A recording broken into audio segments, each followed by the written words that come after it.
ಕೊಡ್ತೀನಿ ತಂದಿಲ್ಲ, ಶಾಸ್ತ್ರಗಳಿಲ್ಲ, ಪುರಾಣಗಳಿಗೂ ಇಲ್ಲ. ಪರಾಶರ ಮುನಿಯ ಶಿಷ್ಯ ವ್ಯಾಸ ಋಷಿ. ಸಂಗೀತದ ಬಗ್ಗೆ ಏನು ಮಾತು ಹೇಳ್ಬೇಕಂದ್ರೆ, ಸಂಗೀತ ಮೊದಲು ಹುಟ್ಟಿದ್ದು ನಾರದರಿಂದ ತುಂಬರನ್ನ. ನಾರದ ಮಹರ್ಷಿಗಳು ಸಪ್ತ ಸರ್ವನ್ನ ರಾಗ ತಾಳ ಕೇಳನು ಅರೆ ತಾಳನು. ರಾಗ ತಾಳವಿದ್ದು ಪ್ರೇಮವಿಲ್ಲದ ಗಾಯನ ಕೇಳನು ಅರಿತ. ಪ್ರೇಮ ಅಂತಕ್ಕಂಥದ್ದು ಸಪ್ತ ಸ್ವರಗಳ ಮೇಲೆ ಶ್ರುತಿ, ತಾಳ, ವೀಣಾ, ಘೋಷ ಬೇಕಾದಿದ್ರು ಸಹಿತ ಅದಕ್ಕೊಂದು ಇಂಪಾದ ಒಂದು ಶ್ರುತಿ ಇರ್ತದೆ. ಅದೇ ಶ್ರುತಿನೇ ಪ್ರೇಮದಿಂದ ಬರಬೇಕು. ಆ ಪ್ರೇಮ ಇಲ್ಲ ಅಂದ್ರೆ ಏನಾಗ್ತದೆ ಅಂತ ಕೇಳಿದ್ರೆ ಎರಡು ಆಗ್ತದೆ. ಕಂಠ ಇಲ್ಲ ನಾವು ಹಾಡಿರುವಂತ, ಸೊಂಟ ಇಲ್ಲ ನಾವು ಕುಣೋದು, ಎರಡು ವ್ಯರ್ಥ. ಹಾಡಲಿಕ್ಕೆ ಕಂಠ ಬೇಕು, ಕುಣಿಲಿಕ್ಕೆ ಸೊಂಟ ಬೇಕು. ಅದರ ಸಲುವಾಗಿ ತಾವೆಲ್ಲರೂ ಒಳ್ಳೆಯ ಸಂಗೀತಗಾರರಾಗಿ ತಮ್ಮ ತಮ್ಮ ಮನೆತನದ ತಂದೆ ತಾಯಿಯ ಅಥವಾ ತಮಗೆ ತಮ್ಮ ಸಮಾಜದ, ತಮ್ಮ ಗ್ರಾಮದ ತಮಗೆ ಕಲಿಸಿದ ಗುರುಗಳ ಕೀರ್ತಿಯನ್ನು ತರಬೇಕಾಗಿತ್ತು ಅಂದರೆ ತಾವು ಶಿಷ್ಯಂದರಾಗಿಯೇ ಇರಬೇಕು. ಹೇಳಿ ಹೆಂಗೆ ನಾವು ಗುರುವಿನ ಮಹತ್ವವನ್ನು ಹೆಂಗೆ ಹೇಳ್ತೀವಿ ಹಂಗೆ ಶಿಷ್ಯಂದರು ಆಗಿ ಹೋಗ್ಯಾರ, ಭಾಳ ಆಗಿ ಹೋಗ್ಯಾರ. ಯಾಕಾಗಿ ಹೋಗ್ಯಾರ ಅಂದ್ರೆ ಆ ಶಿಷ್ಯಂದರು ಗುರು ಅಂತಕ್ಕಂಥದ್ದು ಒಂದು ಮಾತು ಮೀರುವುದೇ ಇಲ್ಲ. ಎಲ್ಲರೂ ತಮ್ಮ ತಮ್ಮ ಇತಿಮಿತಿ ಒಳಗೆ ಇವತ್ತಿನ ಸಂಸಾರ ಅದರ ಬಗ್ಗೆನೂ ಹೇಳಿದ್ರು ಸರ್. ಇವತ್ತಿನ ಜೀವನ ಹೇಗೆ ನಡೆದ ನಾವು ಸಣ್ಣರಿದ್ದಾಗ ನೋಡ್ತಿದ್ದೀವಿ.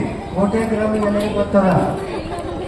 ಅವಾಗ ಮೈಕ್ ಇದ್ದಿದ್ದಿಲ್ಲ, ಇಂಥ ಲೈಟ್ ಇದ್ದಿದ್ದಿಲ್ಲ, ಜೀಜೇನು ಇದ್ದಿದ್ದಿಲ್ಲ, ಏನೂ ಇದ್ದಿದ್ದಿಲ್ಲ.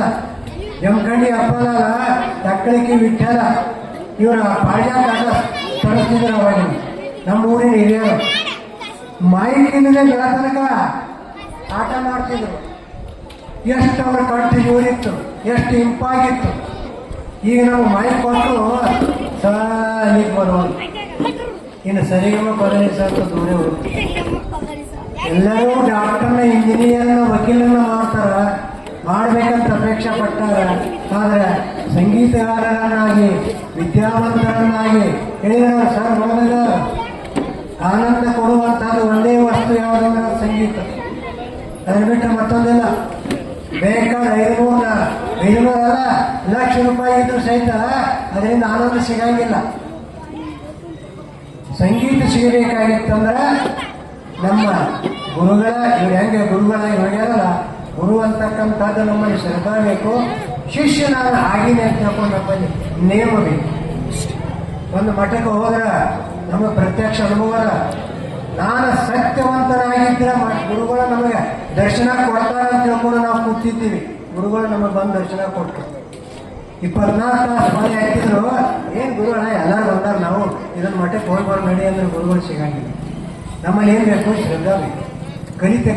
ಕಲಿಯುವಂತಕ್ಕಂಥ ಇನ್ನು ತಂದೆ ತಾಯಿಗಳಾದವರು ಸಹಿತ ಅವರಿಗೆ ಒಂದು ಸಮಯ ಅವಕಾಶವನ್ನು ಕೊಟ್ಟು ಇವತ್ತಿನ ಕಾರ್ಯಕ್ರಮವನ್ನು ಇನ್ನೊಮ್ಮೆ ನಾನು ಸೋಮು ಪರಾಣೆ ಅವ ಭಾಳ ಒಳ್ಳೆಯ ಮತ್ತು ಅವನು ಹಾಡುಗಾರ.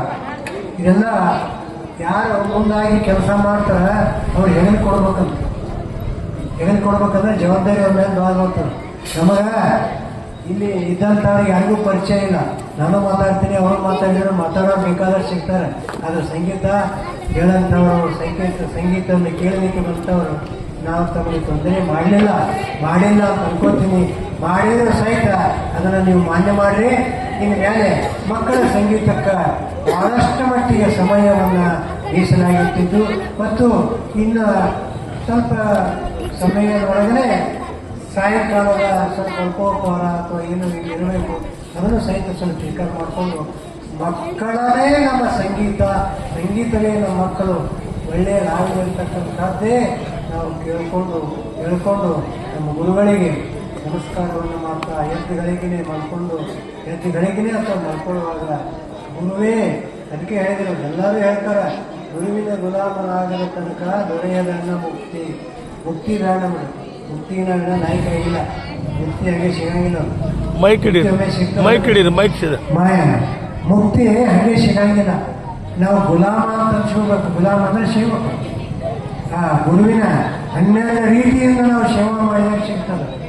ಅದಕ್ಕೆ ನಾವೆಲ್ಲರೂ ಗುರುವಿನ ನಿಂದನೆಯನ್ನ ಬಾಜುಗಿಟ್ಟು ಗುರುವಿನ ಸ್ತುತಿಯನ್ನ ಮಾಡಿ ಗುರುವಿನ ಸೇವಕರಾಗಿ ಗುರುವಿನ ಒಳದ ಹಸ್ತವನ್ನು ಬೇಡುವಂತ ಆ ಒಂದು ಇರುವ ತನಕ ಕಲಿಯೋ ತನಕ ಆ ಅವಧಿ ನಮ್ಮ ತಂದೆ ತಾಯಿ ಪೂರೈಸುವ ತನಕ ಅದನ್ನು ನಾವು ಮುಡಿಪಾಗಿಡೋಣ ಅಂತ ತಿಳ್ಕೊಂಡು ಮಕ್ಕಳಲ್ಲಿ ಒಂದು ವಿಷಯ ಹೇಳ್ತೀನಿ.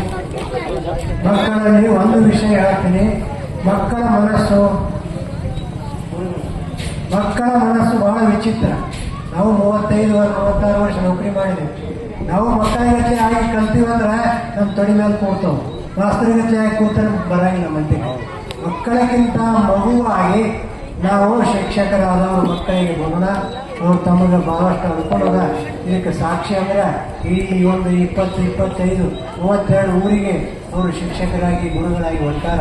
ಅದಕ್ಕೆ ನಮ್ಮನ್ನ ಒಂದೆರಡು ಮಾತುಗಳನ್ನು ಹೇಳಲಿಕ್ಕೆ ಆಹ್ವಾನಿಸಿ ನಮ್ಮನ್ನು ಇಲ್ಲಿ ಕೂಡಿಸಿದ್ದಕ್ಕಾಗಿ ನಾವು ಕೇಳಿದ್ವಿ, ತಾವು ಕೇಳಿದ್ವಿ. ನಾವು ಅದಕ್ಕೆ ನಮ್ಮೂರಿಗೆ ಬರಬೇಕಾಗಿತ್ತಂದ್ರೆ ನಿಮ್ಮ ಮನಸ್ಸ ಒಂದಾಗಿರಬೇಕು.